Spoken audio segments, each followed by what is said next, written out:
बिल्कुल देखिए, अगर बात करें पाकिस्तान से आए हिंदू शरणार्थियों की, तो राजधानी दिल्ली में तकरीबन 4 लोकेशन पे अलग अलग रिफ्यूजी जो कैंप बनाए हुए हैं, जी। उन स्थानों पर वो लोग रहते हैं। और अगर बात करें उनको मूलभूत सुविधाओं की, तो शुरू से इस बात की एक लड़ाई सी रही है उनकी, चाहे बिजली के कनेक्शन की बात करें, चाहे साफ पीने के पानी के कनेक्शन की बात करें, बुनियादी सुविधाओं की बात करें, ये सभी का एक बड़ा अभाव उन कैंपों में देखने को मिलता है। यहाँ तक कि अगर वो बीमार हो जाते थे, शुरुआती दिनों में जब मैं उनको कवर करता था, बीमार होने के बाद दिल्ली का कोई भी अस्पताल उन्हें अपने यहाँ ट्रीटमेंट नहीं देता था, क्योंकि उनके पास कोई पहचान पत्र नहीं था। लेकिन सरकार ने एक बड़ा कदम उठाया, केंद्र सरकार ने, और नागरिकता जैसा कानून जो लेकर के आई, उसके बाद से बहुत सारे ऐसे शरणार्थी थे जो भारत में तकरीबन 5 वर्ष से अधिक का समय गुजार चुके थे। उनका आधार कार्ड बना, वोटर ID कार्ड बना, और इसमें सरकार की भूमिका भी बहुत अच्छी रही है। लेकिन लगातार पिछले कई कैंपों की अगर हम बात करें, तो अभी भी बिजली का जो कनेक्शन था उससे वो मरहूम नजर आ रहे थे। न्यूज इंडिया ने प्राथमिकता के साथ अपने शुरुआती दिनों में इस खबर को ग्राउंड से हमने दिखाया था कि किस तरीके से कैंप में इन सभी चीजों का बड़ा अभाव है।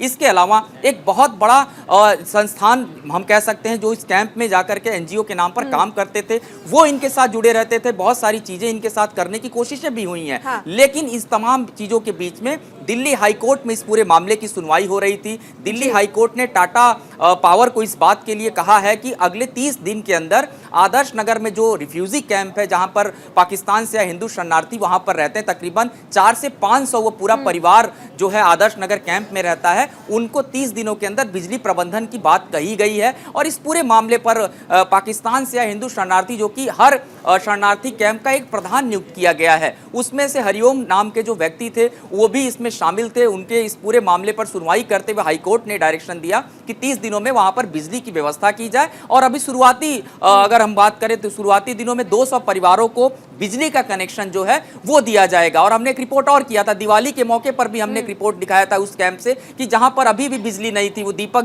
जरूर जलाते हैं, भारत में सभी त्योहारों को मनाते हैं, लेकिन बहुत सारी मूलभूत सुविधाएं थी लगातार जिससे वो जूझ रहे थे।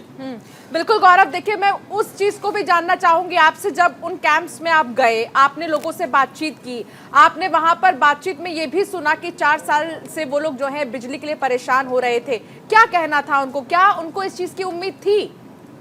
बिल्कुल देखिए, शुरू से ही लगातार तमाम मूलभूत सुविधाओं के लिए ये पाकिस्तान से आए हिंदू शरणार्थी सरकार के समक्ष रहते हैं। बहुत सारे पत्र लिखे गए, गृह मंत्रालय को समय समय पर पत्रों के माध्यम से जानकारी दी गई। लेकिन चूंकि मसला 2018 से इसलिए बहुत ज़्यादा तीव्र कर दिया गया, ये लड़ाई और तेज इसलिए कर दी गई क्योंकि इस पूरे मसले पर पहले तो उनको जहाँ पर ये रहते थे बहुत सारी परेशानी ये भी होती। गर्मी के दिनों में कुछ ऐसे भी लोग थे जिनका स्वास्थ्य खराब हुआ, कुछ लोगों की मृत्यु भी हो गई, कुछ लोगों को तरह तरह की बीमारियां भी हो गई। तो उन पूरे हिस्सों में, क्योंकि पूरा वो मलिन बस्ती का जैसा एरिया है, वहां पर पीने के पानी का कनेक्शन तक नहीं है। हालांकि दिल्ली सरकार की तरफ से इस बात को एश्योर किया गया था कि पीने के पानी की सप्लाई उन्हें दी जाएगी, लेकिन ये सभी बातें कहने के बाद भी वहां पर ये सुविधाएं नहीं पहुंची थी।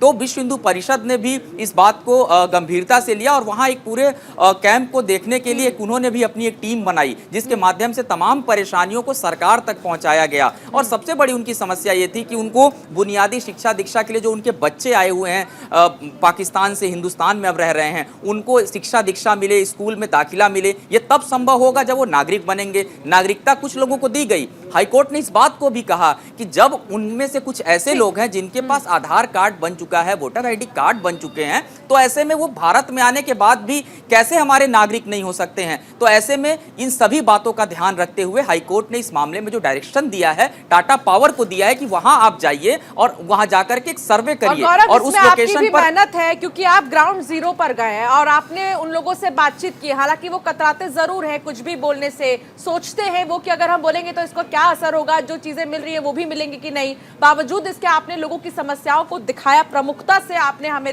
सुनाया भी कि उनका क्या कुछ कहना है। और यही देखिए, यही नतीजा है कि न्यूज इंडिया की खबर का इतना बड़ा असर हुआ। बहुत शुक्रिया गौरव तमाम बातचीत के लिए।